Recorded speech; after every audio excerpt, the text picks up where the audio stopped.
BJP কার্যকর্তাদের নিয়ে কাঠিগড়া মণ্ডলে বিশেষ সাংগঠনিক সভা মন্ত্রী পরিমল শুক্লাবৈদ্যের। শুক্রবার শিলচর লোকসভা সমষ্টির বিজেপি সাংসদ প্রার্থী তথা মন্ত্রী পরিমল শুক্লাবৈদ্যের উপস্থিতিতে কাঠিগড়া বিধানসভা সমষ্টির কাঠিগড়া মণ্ডলে বিশেষ সাংগঠনিক সভার আয়োজন করা হয়। সভায় মণ্ডল কমিটির পদাধিকারী সহ সদস্যরা, মোর্চা কমিটির সদস্যরা, প্রাক্তন পঞ্চায়েত প্রতিনিধি, শক্তি কেন্দ্র ইনচার্জ, বুথ সভাপতি সহ অন্যান্য বরিষ্ঠ কার্যকর্তারা উপস্থিত ছিলেন।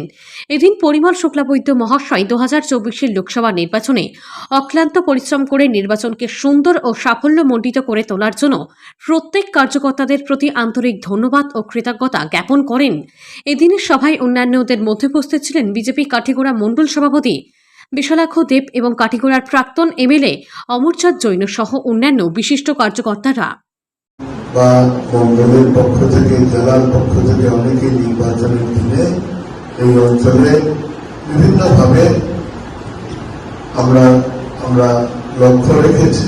আর তাতে একটা জিনিস প্রতীয়মান হয়েছে, প্রত্যক্ষ করেছি আমরা, যে প্রত্যেক স্তরে যারা আমরা কাজ করি, মণ্ডল বলে বা ভূত বলে, আমরা বড় প্রাণ ফেলে, আমরা মনে প্রাণে, আমরা চিন্তা চেতনায় আমরা ভারতীয় জনতা পার্টির আহ্বানে রাষ্ট্র উন্নয়ন করবে, রাষ্ট্র নির্মাণের জন্য আমরা আমাদেরকে সমর্পিত করেছি।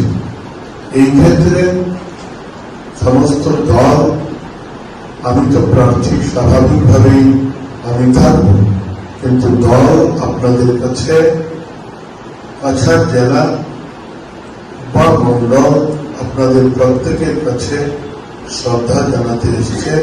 আমাদের প্রত্যেকের হয়ে আমি প্রার্থী হিসেবে আপনাদের প্রত্যেককে আমাদের শ্রদ্ধা।